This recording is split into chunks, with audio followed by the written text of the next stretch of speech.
Alrighty, well, welcome back everybody. Today we're going to be comparing a lap with the 2019 Corvette ZR1 and the 2017 Corvette Z06.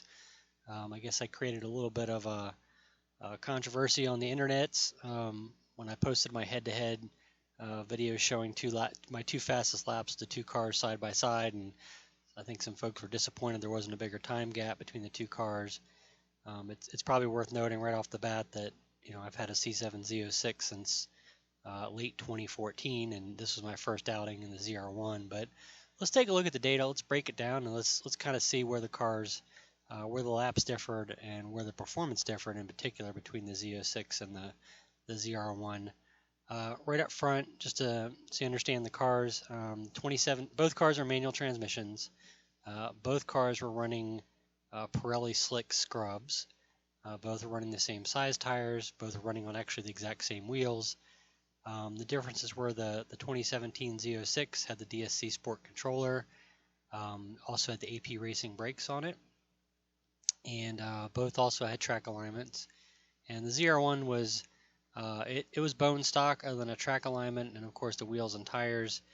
It does have the ZTK package, the big wing package. And also has the RVK package, which is the cold air intake that's supposedly good for another 17 horsepower. So let's go ahead and dive into the data and take a look at it.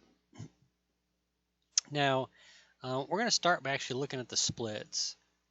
And so one thing to keep in mind is the red line is the Z06, the blue line is the ZR1.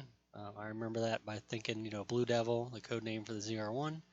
And if you look at the split reports, it is lap 21 here on the Z06 that we're comparing against. And if you look at the ZR1 times, this was a short session. I was out there, frankly, just to try to bang out a couple quick laps, and I came in once I saw a 14. And one thing you'll notice is in, 4 out of the 7 sectors, the previous lap was actually faster than my fast lap. In fact, one thing you'll see when we walk through it is I basically got stuck in traffic in sector 4 here, and that kind of ruined the rest of the lap. So we're actually going to look at both. So we're going to start out by looking at sectors 1, 2, 3, and 7 in lap 3, even though it was only a 15:66 overall. It was significantly faster in some areas. And then we'll come back and we'll look at sectors 4, 5, and 6 in the actual lap that's compared in the video. So here you can see we've already selected lap 3 for the ZR1 and lap 21 for the Z06. And again, the best time overall, not for this particular lap, but overall for the ZR1 was the 1:14.92, and the best lap for the Z06 was the 1:15.07. So we're going to go over here to inputs, and we're going to go right to the very beginning of the lap. So, here we are, and we're basically coming onto the front straight, and you can see that actually this is not correct, is it? There we go. Sorry, the video was out of sync there for a second. So this is start-finish line. It's the middle of the front straight at Summit Point, and you can see at the start-finish line, the ZR1's already got a 3-mile-an-hour speed difference. And if we zoom in on this particular section of track, and by the way, the data fields we have up here right now is this top one is accelerator, this is brake pedal, this is speed, and then this bottom one here is the derivative of the time difference. So what's important to recognize here is this is a really quick way to figure out where you're gaining and losing time. So in this particular case, anywhere the blue line is below the red line, the ZR1 is gaining time. If the blue line's above the red line, it's losing time relative to the Z06. So let's go ahead and zoom in on this section a little bit. This is sector 1. And again, you can see, this is 4th gear going down the front straight. There's a solid 3-mile-an-hour, sometimes 4-mile-an-hour difference that pretty much stays there in 4th gear. Obviously it's going to upshift sooner because it's accelerating faster. Once they're both into 5th gear, you've still got that big speed gap, and it actually grows. So by the time we get to basically both lifting at the end of the front straight, there's roughly a 5-6 mile an hour difference at the end of the front straight with these cars. And you can see in the ZR1, I actually lifted a little earlier here. If I had kept in it longer, probably would have had, a little bit of extra time, but I was still going faster over the entire period. So you can see it lifted a little earlier, got to the brakes a little earlier, and there I am ramping up the brake pressure, getting on the brakes going into turn 1. So at this point, basically, but at the point we start braking for turn 1, there's a 1/10 speed difference already gained just from start finish to there with the ZR1. So that's just pure speed over distance, saving time. And I did a pretty good job this lap in the ZR1 of braking with about the same technique. So I'm carrying that speed down through the braking zone, and I'm doing really well until about here. And there you can see I'm doing really well through here too. I'm carrying more speed, and that's good. That was a really good braking zone.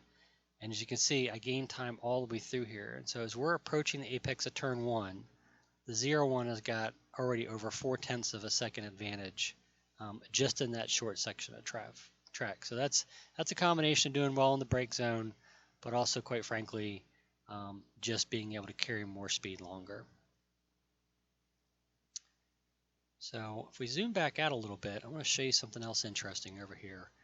I'm going to go over and look at this other chart, and this has got lateral acceleration. This is the absolute value of lateral acceleration. We're going to come back and look at this later. And then this one right here is longitudinal acceleration. So what's pretty neat is you see right about here where I am max braking in the ZR1, look at the difference in G-forces. So the ZR1 is pulling 1.5 Gs longitudinally of deceleration, whereas the Z06 is only doing about 1.25. So I think that's really a function of, we're doing, what's our speed, 126 miles an hour here. So I think that's really a function of the aero giving us more grip to be able to get on the brakes harder, to be able to accelerate harder. So that was pretty neat, I thought. So coming back to the full lap, coming back to the one with the video, again, we get down to turn 1 here, and you can see, and again, their speeds are fairly similar. Our kind of min speed right around here is actually a little bit slower in the ZR1. So this has been kind of the story of my weekend, trying to get to a minimum speed that's not too low. But again, you see this little peak where I dip below the Z06, and that cost me a little bit of time in here. And then I'm also a little slow getting back to full throttle. I'm in second gear in both cases. You can see it looks like I tracked out a little bit wide in the ZR1. So I'm a little slow getting back to full throttle. And here you see this big speed difference, this 3 mile an hour difference that really maintains until I can get back to full throttle in the ZR1. And then it's actually able to close that gap back up. So by the time we shift from second to third, it's closed up that gap. And then as we get towards the end of the run here, you can see we're starting to pull a speed difference. You'll see in the other lap there's a much bigger speed difference actually, because I did a better job coming out of turn 1.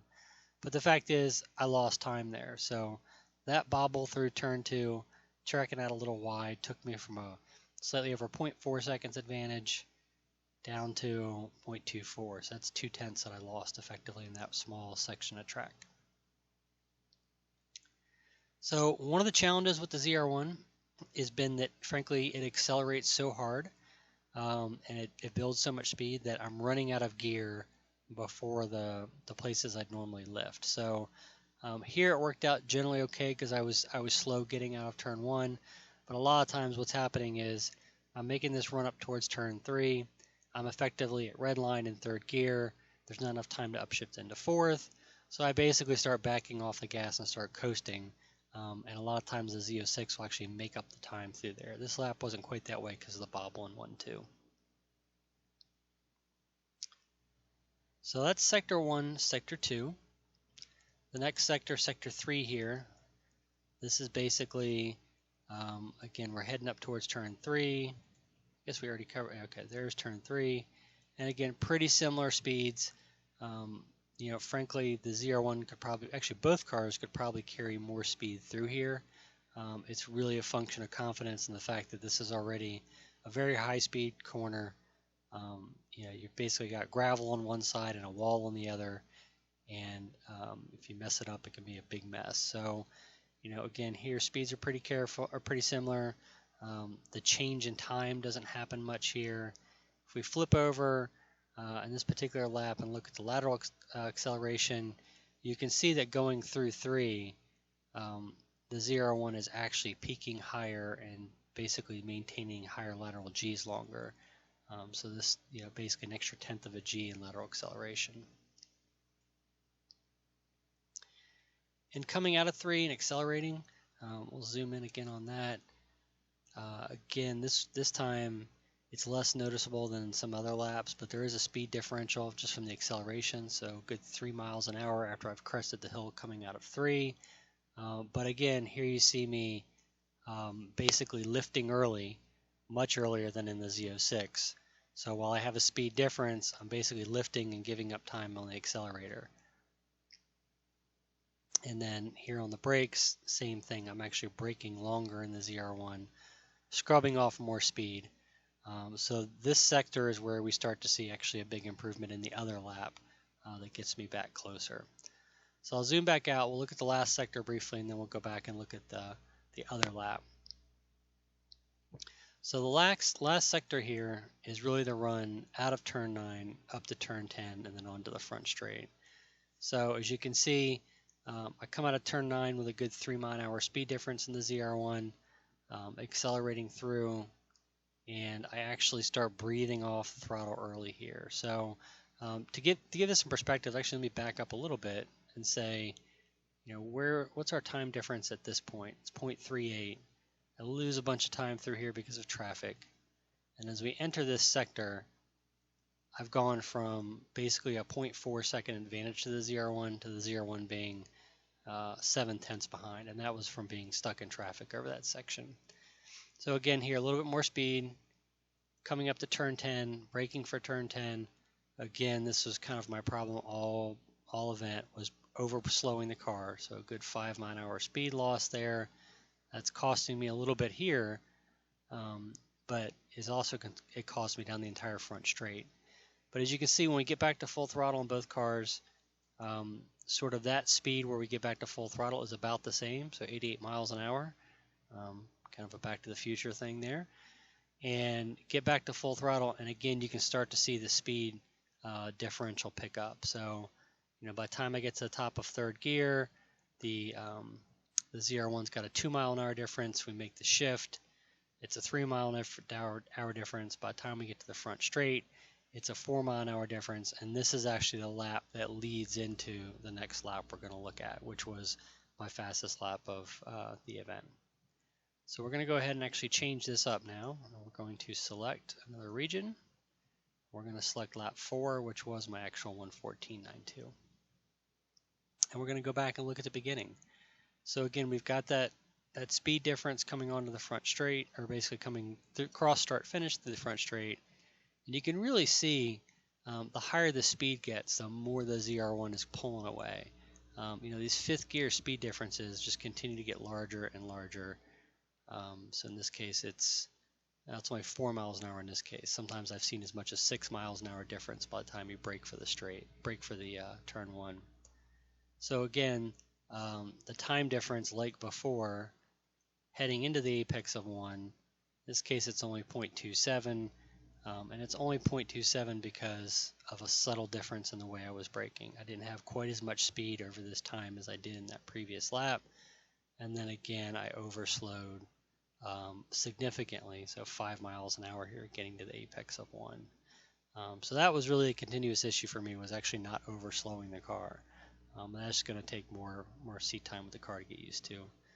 Coming out of turn 1, you can see I got back to the gas earlier, although I'm feathering it. I was feathering it in the Z06. You can actually see here where I spin up the rear tires because I'm in second gear. Basically spin up the tires and then I upshift. And now we've got this run down the chute from 2 to 3. So again, higher speeds through here by a couple miles an hour, up through 3, but going through 3, again, I overslow the car a good 5 miles an hour. So a lot of this time difference is coming down to these, a couple of tenths here, a couple of tenths there. And it's worth going back and looking real quickly at the splits again. You can see that the best theoretical for actually both cars is a 14.6. So the ZR1 has definitely got more time in it. I would expect it at the end of the day to be a good, at least a half second, if not 6 or 7 tenths faster than the Z06 if I could drive them equivalently well. Another thing to show real quick before we go back to it is, again, this lateral acceleration trace. So if you look at these peaks, the peaks are almost always higher in the ZR1. So more lateral G's, more lateral grip. Some of that's just me putting more into the car, but it's also the fact that the car is definitely producing more grip. So 1.45, 1.33. Going through turn 4 down the chute, 1.38. Frankly, for me, that's one of the places where I made up a good bit of time, but was offline. So I was really fast at the first part of the chute, and then I was really slow as I was trying to make sure I didn't run off the track. Sections like this, down in turn 8, this is a slow speed corner here, so it was just really a matter of getting the car wheeled around, but 1.45 Gs. So going back and looking at the data again, this is our max speed going into turn 3, breathing off the gas, again overslowing a little bit heading into 3, but then getting back on the gas early, and then being able to carry a lot of speed. So again, let's go look at the time differences. At this point in the lap, the cars are pretty much neck and neck. It's 600ths between the Z06 and the ZR1. And this run up through turn 3 gets me 2 tenths right in through there. So just that couple miles an hour. And you can really feel it. The video doesn't show it, but inside the car you can really feel how strongly the car pulls on that 3-4 stretch, kind of heading up the hill there. Then again, I was really working on trying to carry more speed down through 4, because that was one of the secrets to this 15 flat in the Z06. And I'm pretty close on speed through here, although you can see I'm actually a little further to the left on the ZR1 than I want to be, and I'm really far to the left here. So I'm actually at this point a little bit just trying to keep the car from going off the track and hitting this tire wall over here as I came down the hill. So bottom of the hill, this is turn 5. Kind of an interesting thing I had noticed at the time.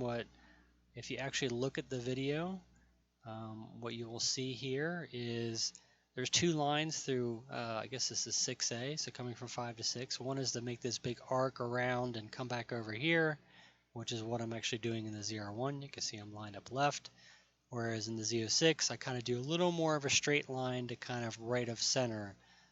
And you see this big speed spike as a result, because I'm able to get the full throttle, accelerate a little bit, but then I have to slow the car more right here. So in the end, what I end up with is a big time gained and a big time lost. And the two seem to be about the same, the 2 lines, depending on which one you pick. So again, really close at this point. We're down to a tenth, 0.11 between the cars. And again, coming through the carousel, pretty similar speeds.